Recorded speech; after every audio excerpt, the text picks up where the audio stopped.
Good evening. In the wake of World War II, there was an awful lot of building to do, not just because of bomb damage, but because, of course, of a very rapidly growing post-war boomer generation.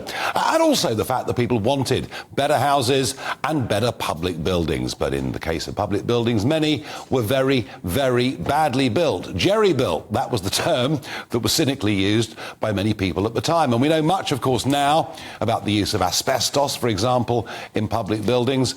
But now we learn about a type of concrete, a sort of concrete with bubbles in it, a bit like an Aero chocolate bar that was used in a lot of public buildings. And over the weekend it came to light that there are about 104 schools that did not go back today. Gosh, I do pity the poor parents, particularly after six weeks of rain. And we learn it's dangerous and they could fall in, and much remedial work has got to be done. And the Labour Party have been very much on the attack, saying, isn't it monstrous that literally on the eve of the children going back, they're told those particular schools are closed? And how many more schools could there be in that category?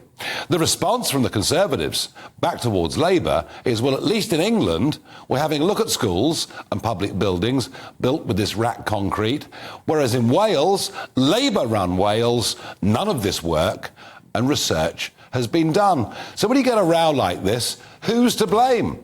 Tell me your thoughts on that, Farage at gbnews.com.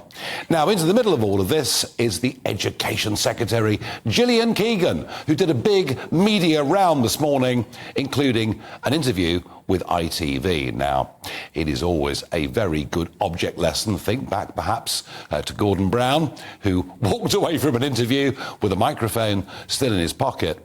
But even when you're off air, perhaps you're not really off air.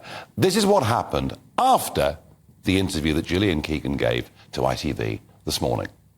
We will get a plan, and every single one of them will be done. OK, thank you very much. Thank you. Thank you.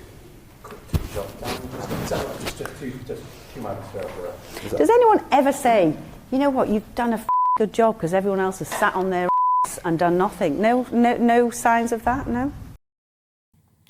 Now, it may well have been naughty of ITV to play out that clip because she didn't think she was being recorded. But hey, you're still mic'd up, the camera's rolling, and from a journalistic point of view, I guess you're fair game.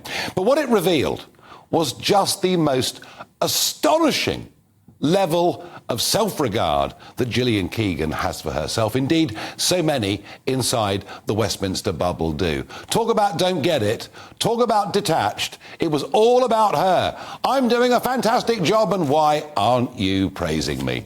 Yet another over-promoted politician.